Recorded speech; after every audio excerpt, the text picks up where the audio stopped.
86. 86. U koliko ratova ste bili?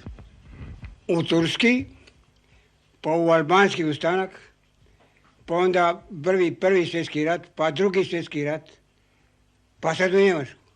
Pa se isplatilo toliko boriti? A? Je se isplatilo toliko boriti?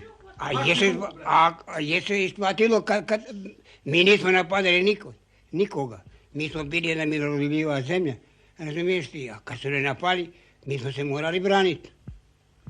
I sad ste zadovoljni svojim životom posle toliko borbi i bitaka? A moram da sam.